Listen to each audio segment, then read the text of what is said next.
All right. Hey, everybody. Sorry to everybody who joined who had a little technical issue. We had a technical issue at our end. So that's me playing with fireworks here and not being fully familiar with the new tech. But let me get straight to the business of the day. Welcome to our webinar on clean energy tax credits. And first of all, I'd like to introduce our guests. Thank you for joining us today.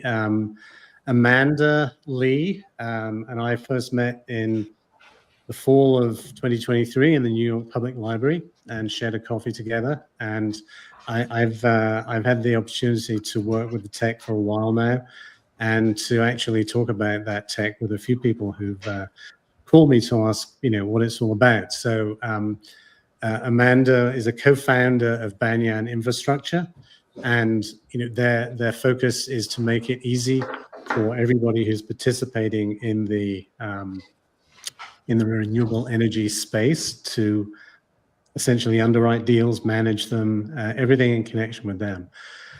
So thank you, Amanda, for joining us today. Our next guest, Lee Zoeller, heads Alliant's tax insurance practice based in New York and has done a massive amount to move the ball forward on the rapidly growing market in tax insurance around energy projects. So thank you, Lee.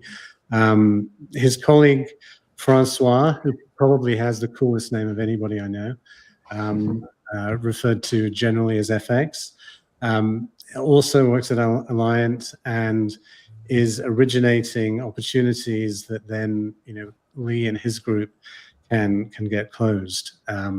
Last but not least, Adam Farris. Adam has a long career in oil and gas in the energy space and is at a particularly interesting point in that space because he's working on projects that integrate the oil and gas, which is traditionally associated with with the fossil fuel industry, and he is working on carbon capture and sequestration, which is sort of what you might call the clean end of the industry. So let me just sort of set the scene a little bit, and I was hoping to catch up on some reacher last night when I got a breaking news flash that the House had passed a budget resolution, 200 pages of numbers and a couple of pages on discussing general budget issues. So clearly now the process of figuring out what's actually going to happen to the Inflation Reduction Act has begun. We don't have any details yet. There's a lot of chatter out there, a lot of chatter which is basically Congress people inserting their own agenda into the conversation, but all of the legislative language is going to get negotiated over the next week or two, and then we'll see what comes out of the sausage machine. But there is going to be change. Obviously, if they're aiming to save $2 trillion over 10 years, in part to pay for $4.5 trillion of individual tax cuts that they're going to extend, then there's going to be some changes. So what those will be, we'll see. But that's kind of the context.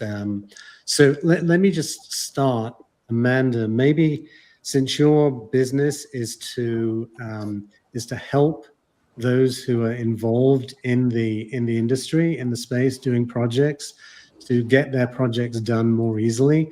Are you seeing any stress in the system from your perspective as a result of the new administration and all of the things that they're doing?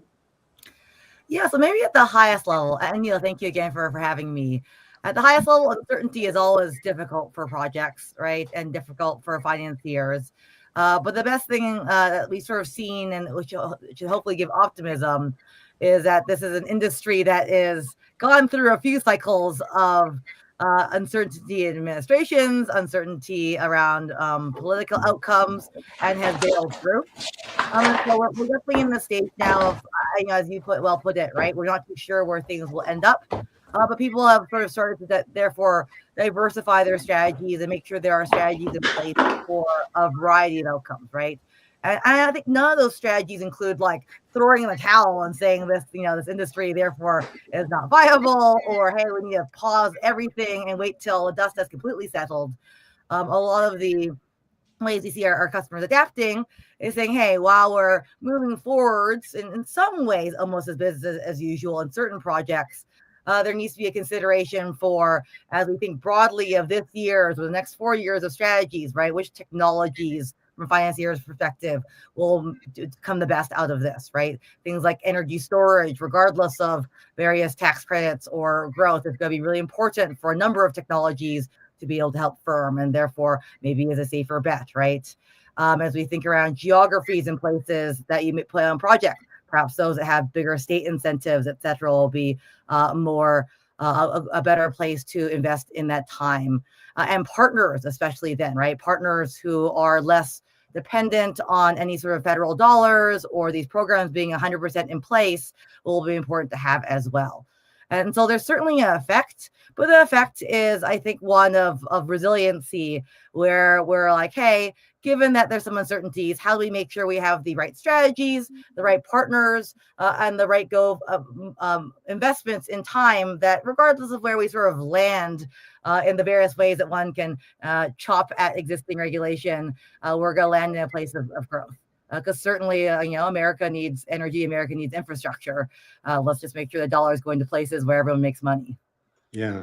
I mean, Scott Bessent, the Treasury Secretary, has definitely said, in trying to increase, his 3-arrow plan, he's said that he's looking to grow, 3 billion or 3 million a day barrel equivalent of energy, including renewable energy. So basically from all of the above sources. So it doesn't seem to be an issue that renewable energy as such is targeted for being shut down. I mean, we clearly need all the energy we can get. But it definitely, there's going to be some trimming, some changes. And I'm curious, maybe Lee and FX, have you seen, given in 24, the tax credit market sort of double the tax equity market, so $20 billion worth of transfers? Have you seen any pause in the activity of deals starting this year? Maybe Lee, you could get that one off. It's a great question, and ironically, we did expect, honestly, a bit of a pause, for the first couple of weeks of the year, which we did see. We saw folks kind of looking to get their heads around what a new administration would look like and kind of hearing out a little bit what those plans are. I think also, those first couple of weeks, as always, are a little bit of a recovery for everyone to take a deep breath, which was the frantic push to close a number of transactions at the year end. Since then, we've actually seen a significant uptick in the number of transactions that are closing for a number of reasons, one of which is actually a strategy that people are implementing with respect to beginning construction with the purpose of safe harboring their projects to prevent against the destructive impact of any potential change of law, right? Working under the theory that so long as they begin construction, any change of law would not be applicable to those projects, right? There's a number of strong fundamental legal arguments that the parties can make.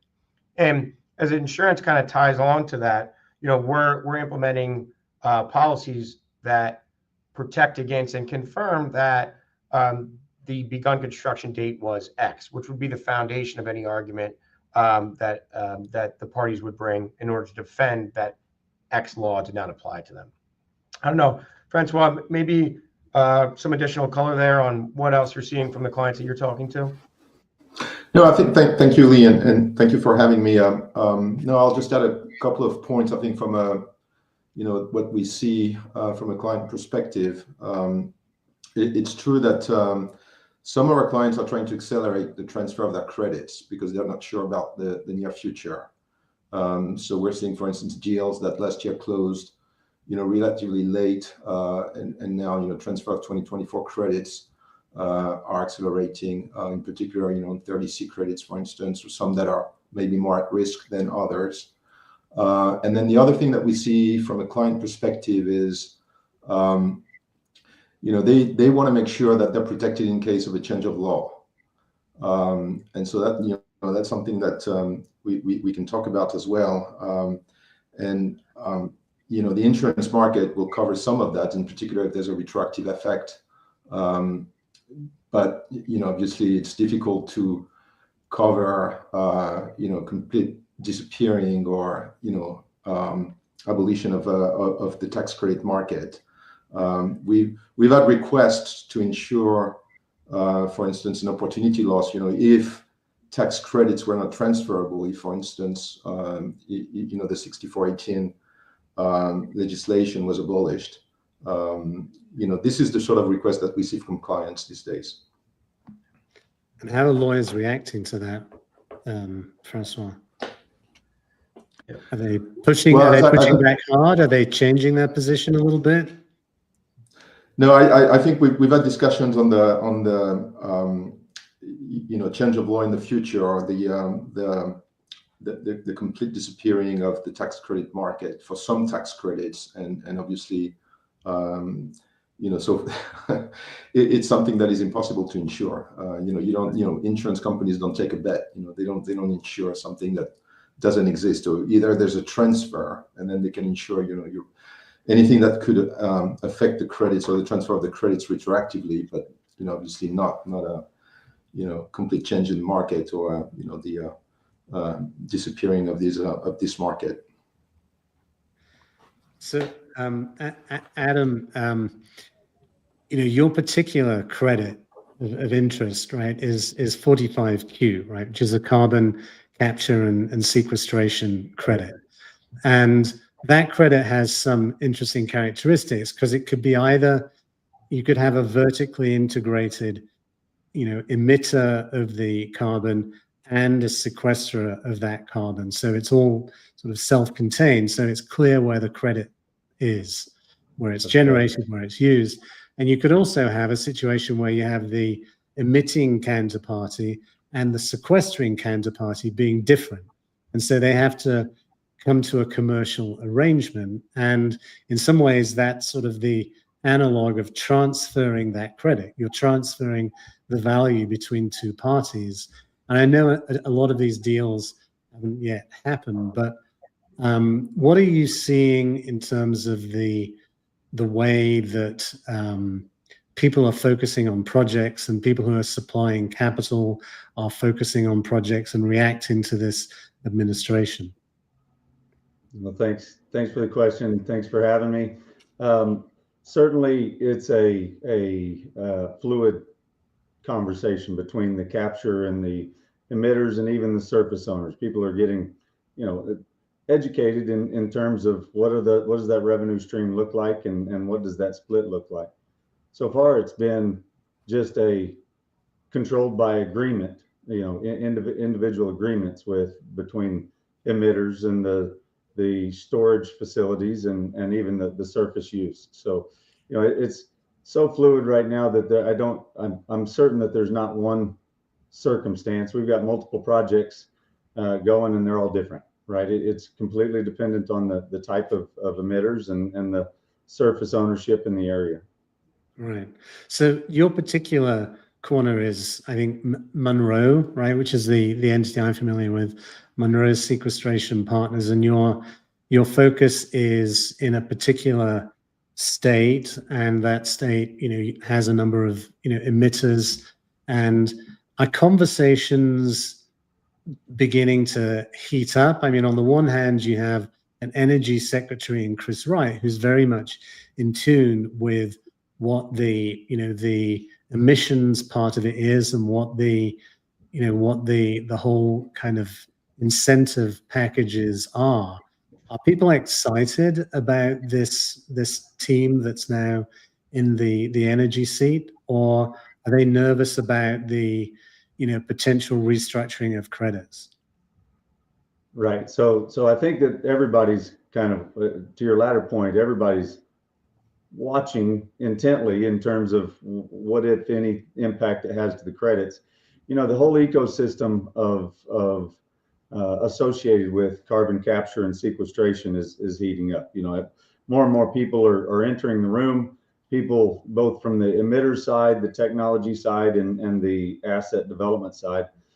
So I think that with additional people entering the room, it certainly it heats up the feeling of competition, but it also heats up the feeling of people getting more and more getting understanding of what the validity of the asset play is and what backs, you know, what the 45Q is actually backing. What are we accomplishing with that credit?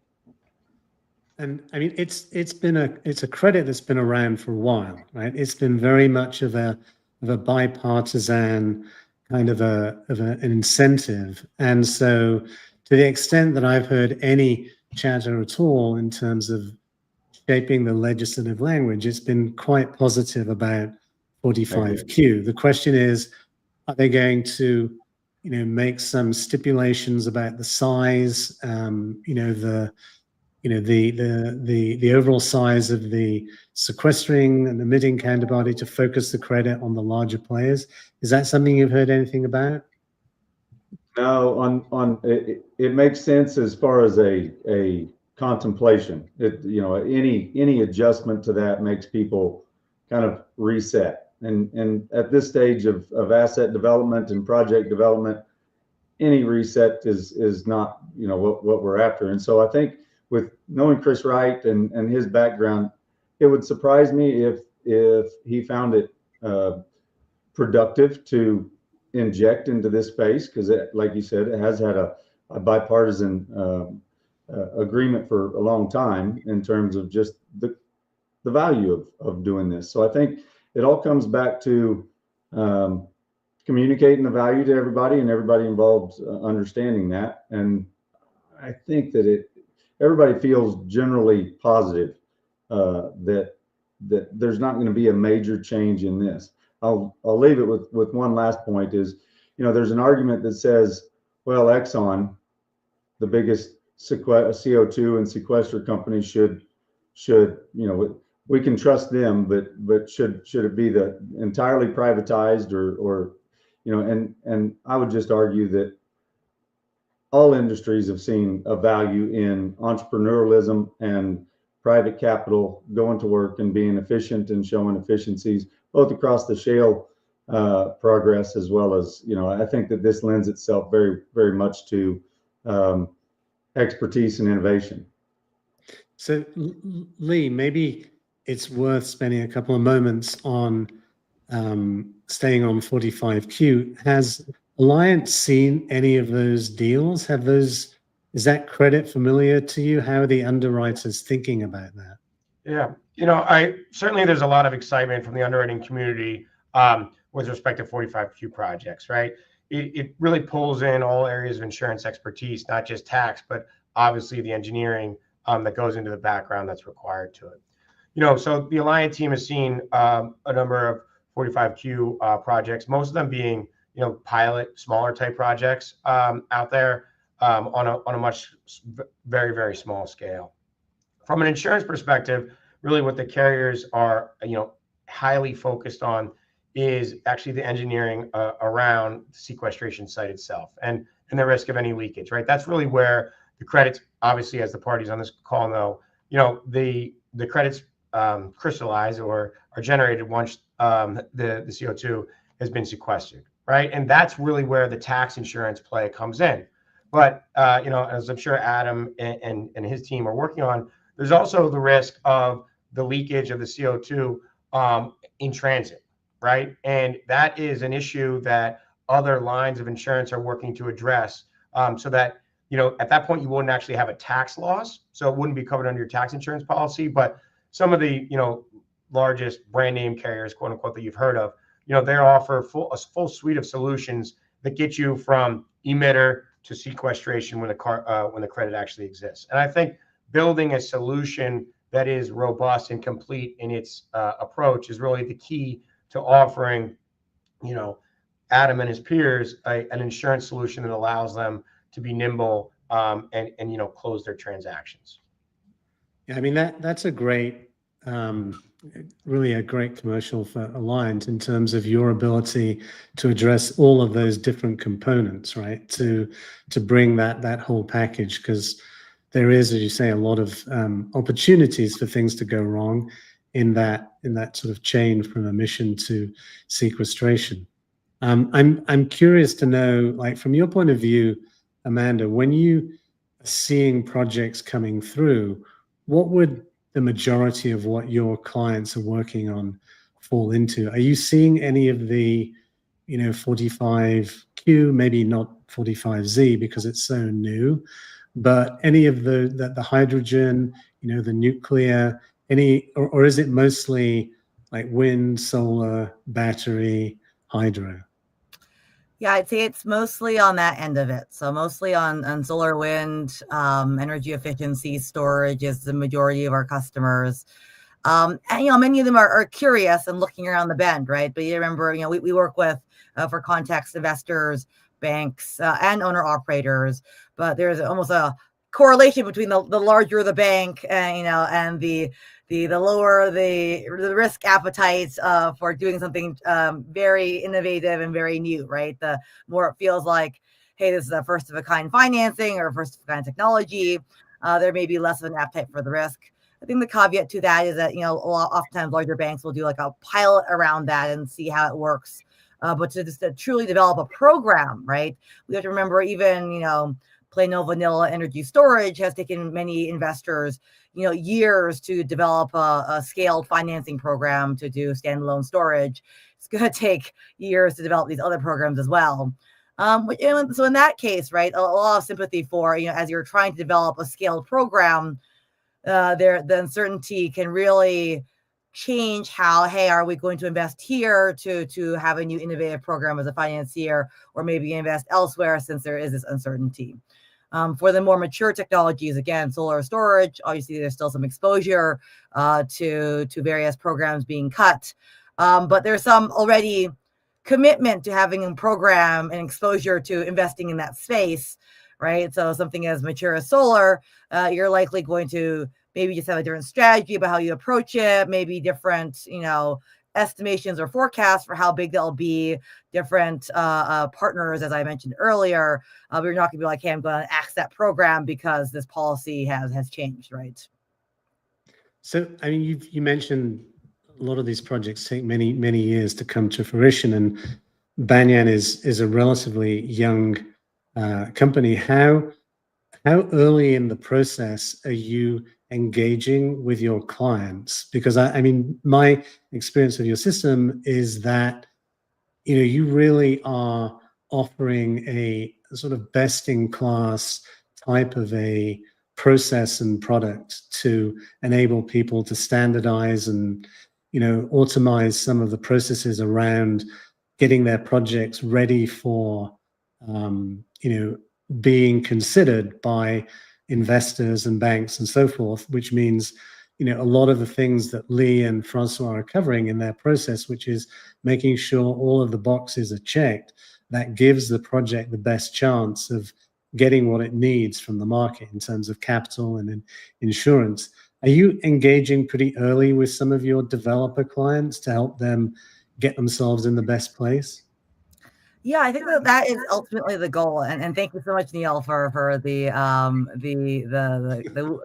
positive words about the stack. Maybe a little just of background then, right? So yes, the platform helps through origination, portfolio management, find liquidity off the back end, right? Think of it as data management to have information come in, be able to then say, hey, I understand what I'm investing in, and therefore can engage appropriately with insurance or with a bank. Or the federal program, and then ongoing to keep on that compliance. I think in times of uncertainty, it becomes even more important to be really documenting everything, right?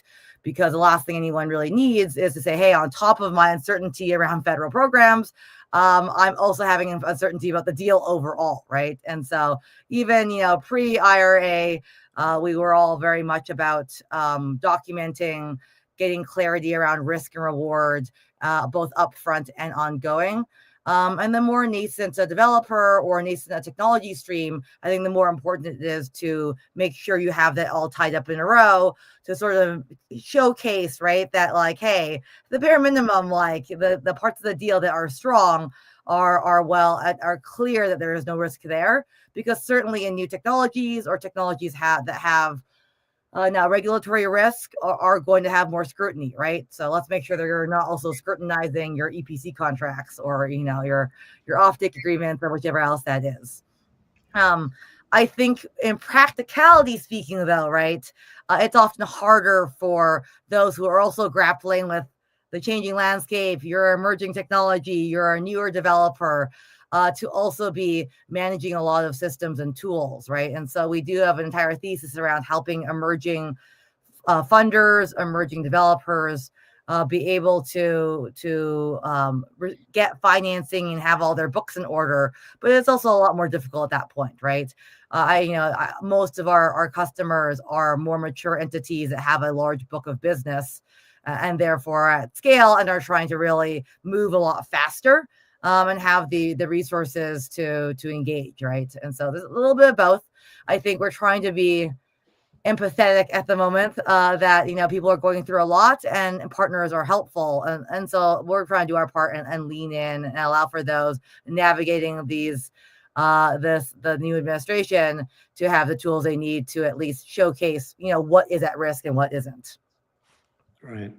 One thing I know that we're missing on this panel is somebody who's a principal investor like a bank or a private equity, but having been not too long ago sitting in that seat, I think, and I know some of my former colleagues are actually watching this this webinar. One of the first reactions of a risk taker to potential change in the regulatory framework and change of laws and so forth is to just say, well, I think we'll just take a pause, right? We'll just wait and see, right? They're not in, so, Francois and Lee can do a fantastic job for them in getting the insurance and negotiating with law firms around change of law. But, before that, the instinct is to say, let's just wait and see what comes out of Congress before we decide to move forward, because there's many risks they can take on on a daily basis. So I'm really interested in, let me open this to anybody who has a thought on this, whether you're seeing some hesitation, whether you're seeing that kind of reaction come from the risk community.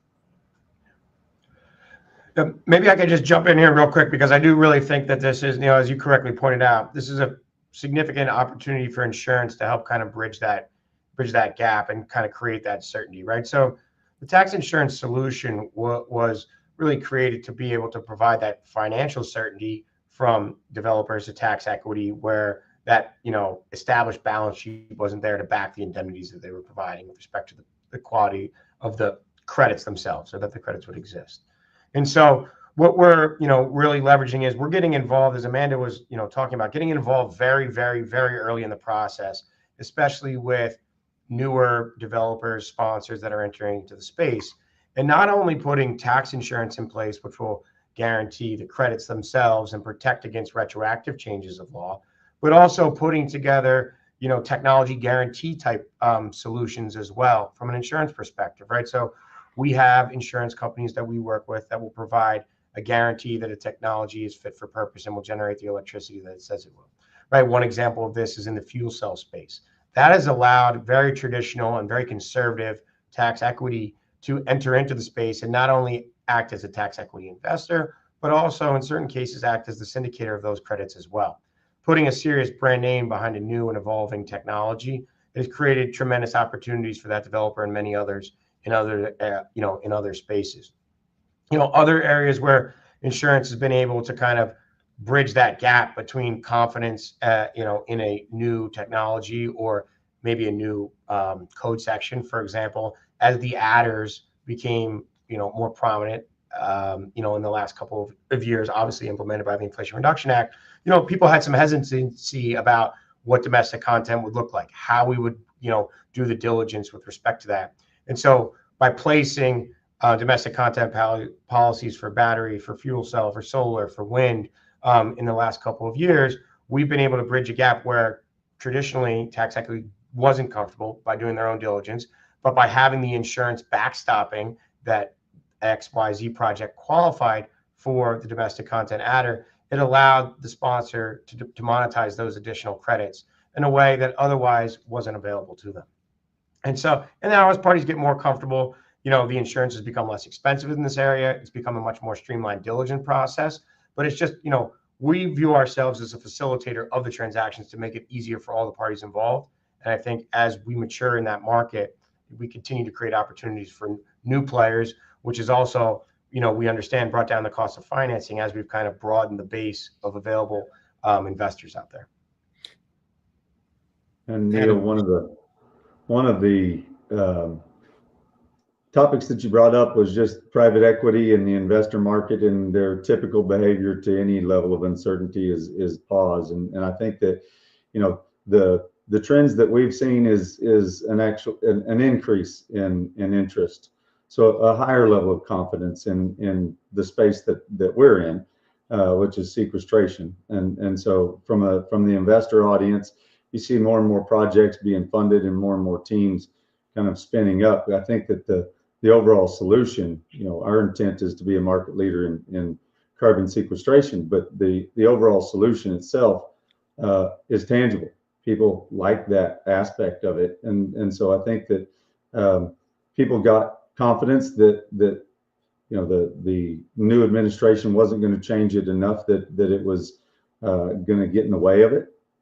And more and more people are starting to understand it. So I agree with you that your typical behavior of investors is to pause when there's an unknown.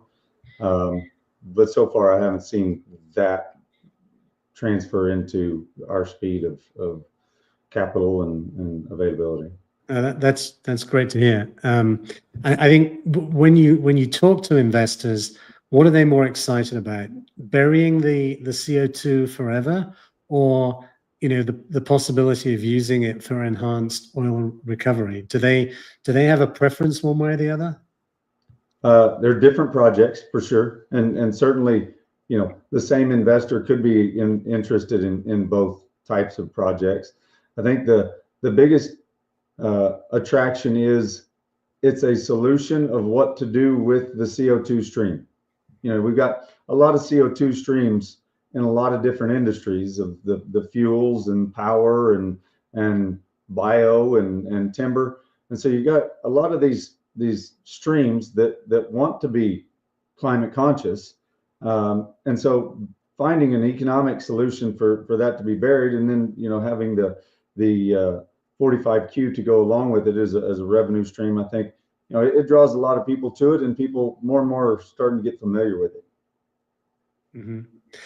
I've heard of an interesting product which is provided by EPC providers, or at least one EPC provider, which is to get a developer some of the capital that they want and that they know they're going to get from tax equity or from the tax credit transfer. There's been this market of tax equity bridge loans, and now there's a market of tax credit bridge loans.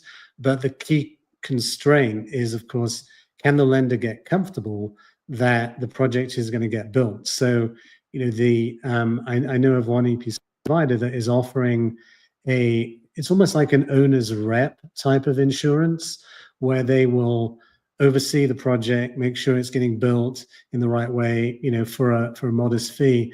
And if it doesn't, they will undertake to come in and make sure that it happens. Is that something that you've seen, that Francois and Lee, that you've seen, and is that, from your point of view, a helpful thing? Neil, it absolutely is, and it's something that we've seen paired together with what people are calling tax credit buyer guarantees as well, right? So kind of backing those initial LOIs or term sheets that reflect the intent to purchase the credits once the project's finished, right? So you're approaching it, you're kind of de-risking yourself from both sides of it. That's one, the ability of the project to get finished, And two, making sure your tax credit buyer shows up with the funds, or your tax equity investor shows up with the funds at the appropriate time. And so that tax credit buyer coverage as well, is almost like a surety type solution that's available out there, and that's allowed. We've seen it in situations, Neil, mostly where you have a new developer with a new or first time tax credit buyer in the space, and so the relevant lenders are just a little bit concerned about the entire process, just given their lack of prior experience with the parties. So again, another example of where insurance has been able to bridge that maybe trust gap between the parties to be able to allow for the facilitation of the projects. And I think one of the things that you really got to balance as you kind of navigate this is, ideally a tax credit insurance policy, which is what Francois spent most of our time doing.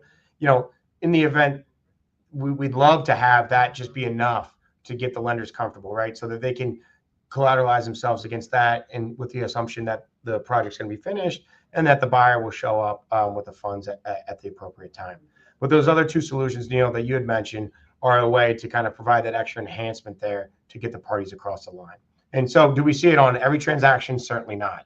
But, we've seen it in many cases. And then as people, work together more often, it goes without saying, some of those barriers to entry become a little bit easier.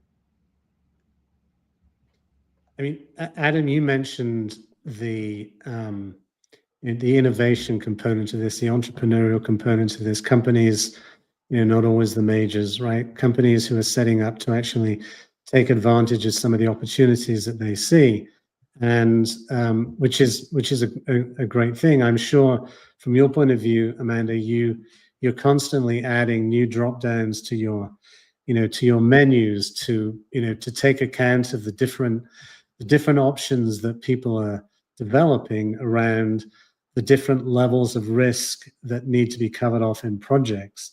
Is that, from your point of view, something that you're seeing, a sort of a development of different kinds of elements to the traditional projects? Yeah, I think right. Oh, go ahead. Go ahead, Amanda.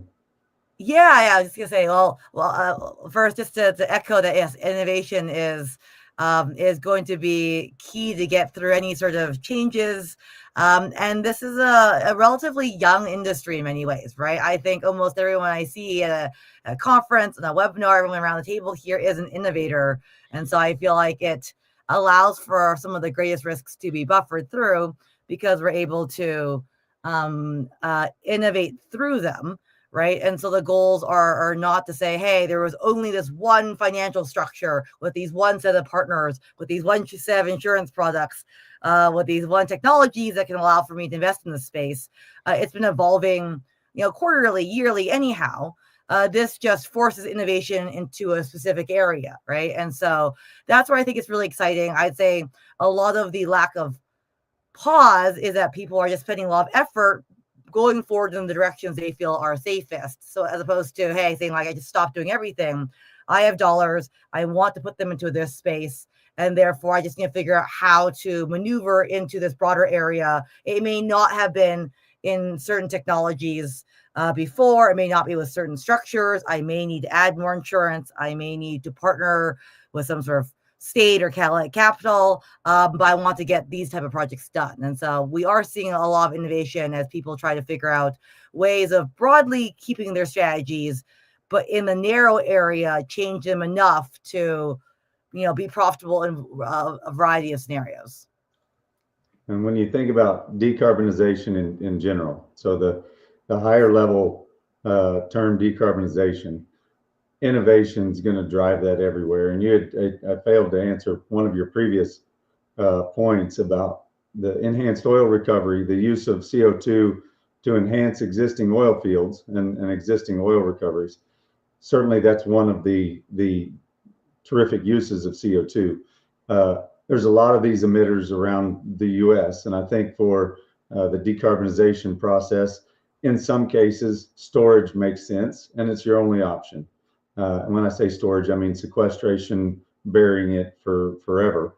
And then in other cases, that CO2 stream can be used directly to enhance oil recovery. And I think that, that has a lot of climate benefit. for those that are completely against fossil fuel in general, that doesn't fit their need. But from a perspective of just decarbonization, people can very quickly start to understand that enhanced oil recovery is actually a decarbonization effort in and of itself, because I'm not drilling additional wells. I'm using the existing infrastructure to get more out of the ground.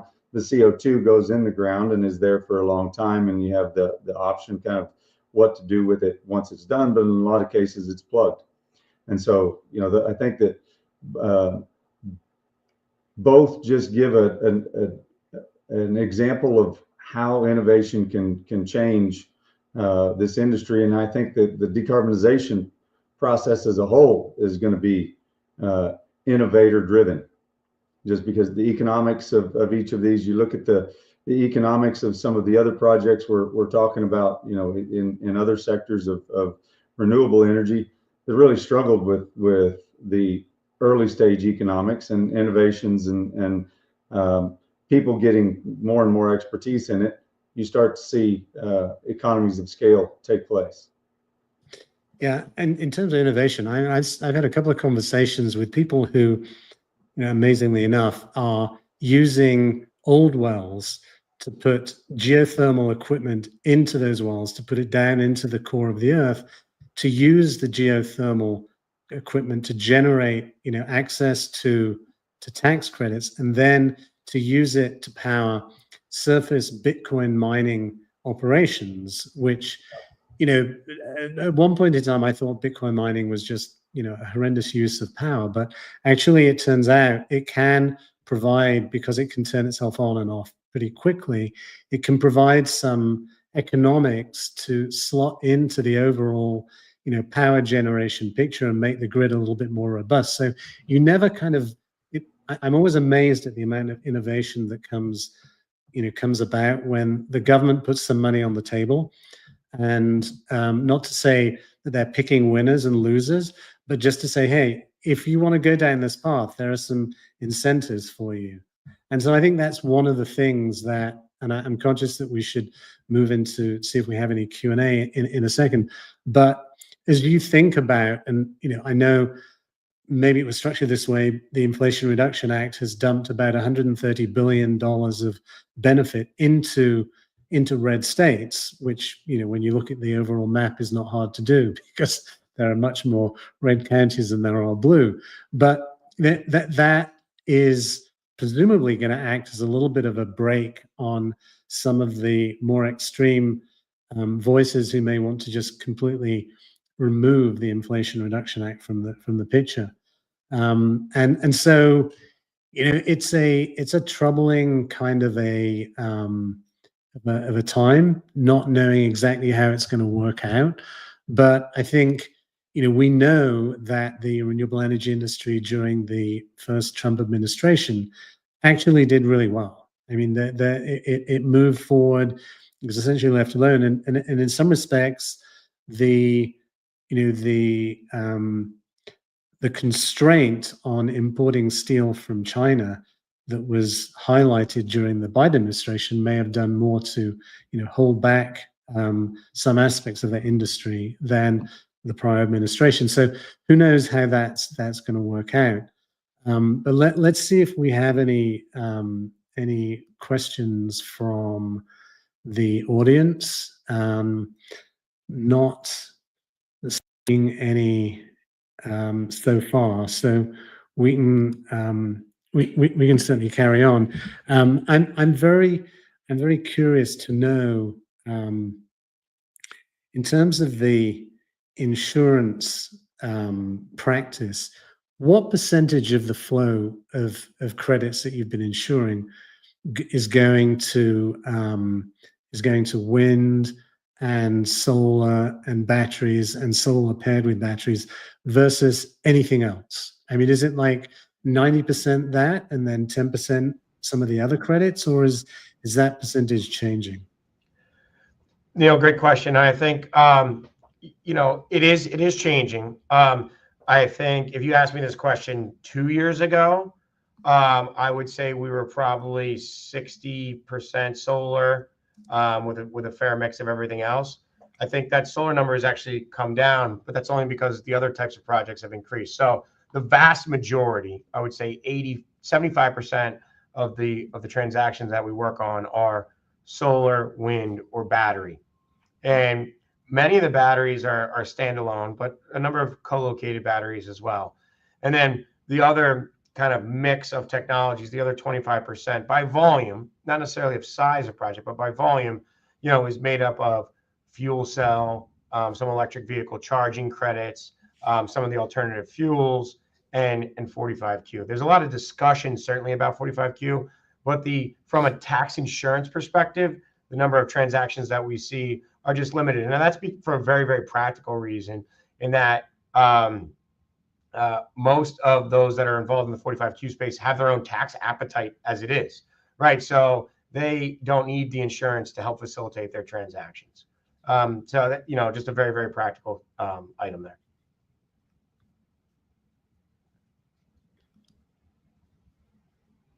Okay. No, I mean, I think Lee, I would just add that Lee is at the same percentage. I don't think the percentage is very different between, the submissions that we see and then the deals that close. We have a lot of requests, for instance, on 45Q, as we've talked about that, but a lot of these deals are very small. So, in terms of percentage of what we work on, that's been a fair amount, but in the end, the deals don't close because a lot of these deals are coming from startups, and the amounts are very small. I mean, you haven't seen any 45Z yet, have you? And just for anybody who is not familiar with that credit, it's the credit associated with, for example, capturing methane from fugitive, methane sources like coal plants that have been closed down, taking that methane and then reprocessing it into compressed natural gas that can fuel some of the, Con Ed trucks that drive around the Northeast. And that is an incentivized class of activity that has just recently received some guidance. It's not guidance that amounts to regulations yet. It's only a limited period, 25 to 27. And it's not clear what the status of those credits is going to be, but it does seem like it's a natural partner to the 45Q credit, not just in terms of its proximity in the alphabet, but it sort of pairs with it pretty well. Adam, have you seen or heard any talk about that kind of those kinds of projects? Nothing from the policy side, but from the asset development side and exploring, I've worked with several folks from large universities and large companies on a variety of different credits and associated type credits in the methane reduction, efforts. So capturing methane streams on the oil and gas side. So in situations where you've got releases, what does that look like to control those better, and how does that 45Z potentially improve the economics, the overall cost of capture in that process? So I've seen them. I don't know of any projects that are live today. Okay. Amanda, has that kind of a project popped up into your part of the ecosystem? Have you seen any of those 45Z projects in any shape or form?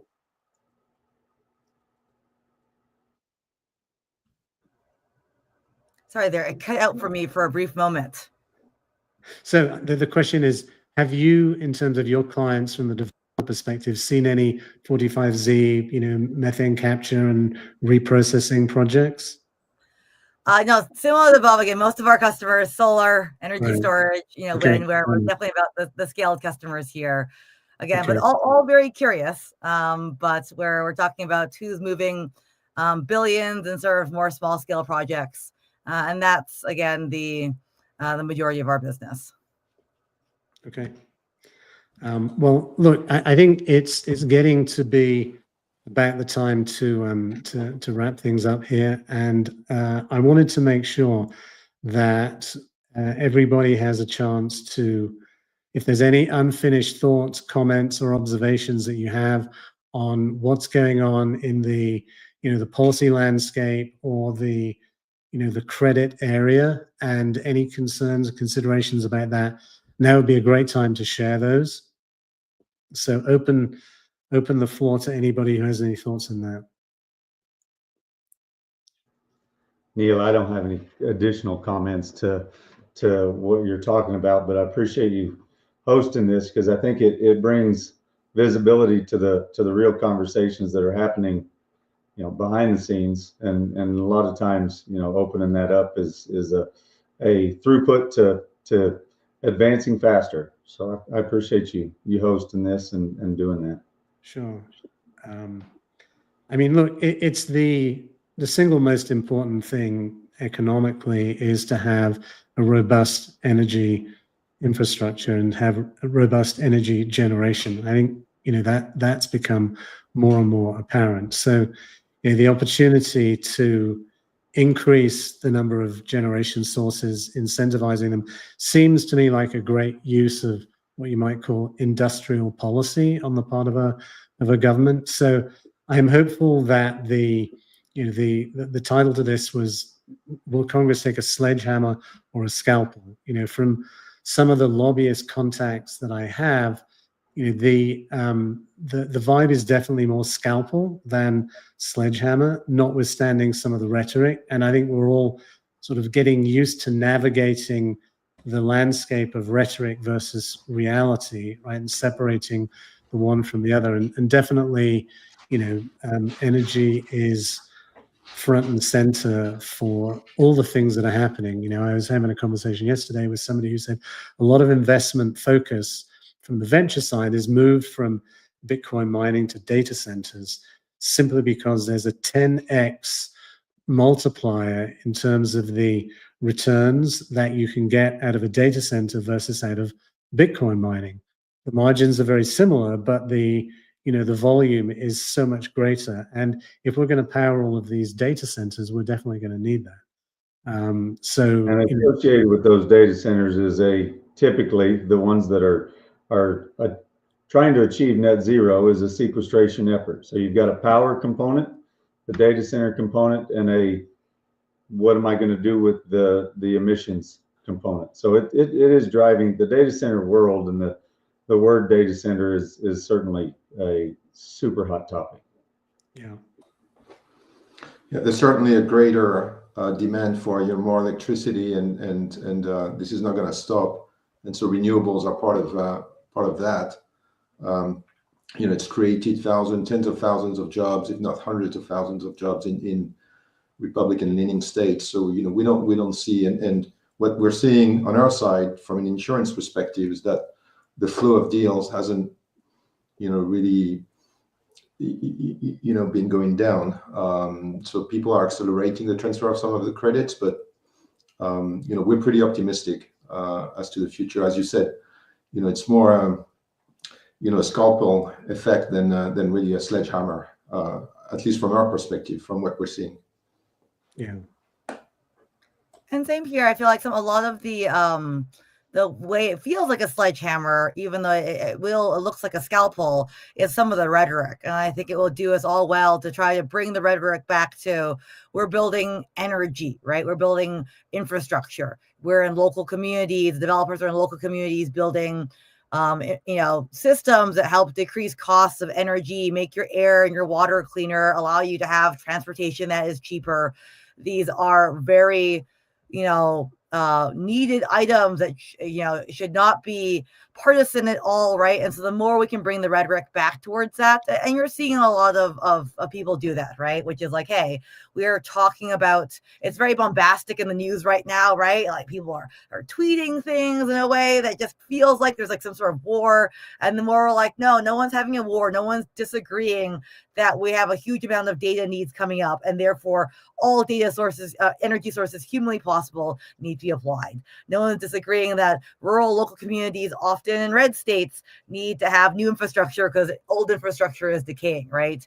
And so the more we can get over this hump of this, marketing war that's going on here and just get back to business, I think that will not only, I'm sure be emotional relief for many people in this industry, but it also create the type of, therefore, ways we think about it, right? And I think will ultimately reduce perceived risk, which will allow us to get back to business. I think that sounds like a great stump speech, Amanda. So I imagine a listening tour happening sometime soon. Any other comments, Lee? No? No, I think Francois hit it right on the head. I mean, we expect to continue to see a tremendous uptick in the opportunities that we're seeing, and we look forward to continuing to support, these infrastructure energy projects. Okay, great. So look, let's wrap it up at this point. I really appreciate you all spending this time and being patient with some of the tech issues that we have had. Due to my inexperience with this particular platform, it will get better. And I want to remind people as I close, I would be remiss if I didn't, that if you did not receive this, if you would like to receive more, I think you can go to kit.dakotaridgecapital.com to make sure that that you get any follow-up that we're going to have relative to this, that we get the recording into your hands if you're only able to see part of it. We'll certainly be reaching out to anybody who subscribed to this. If you want to hear more about this, I definitely recommend that you sign up for a newsletter that's on the other side of the Dakota Ridge platform, which is at Macro Mashup, www.macromashup.com. A lot of energy issues and macroeconomic issues are talked about there. It's also beginning to emerge into the world of podcasting. So Dakota Ridge Capital and Macro Mashup are the two elements of this that I would love if you took a look at those. Thank you to everybody who participated, for all the questions, to everybody who attended, and we will see you next time. Thank you. Bye-bye. Bye, everybody.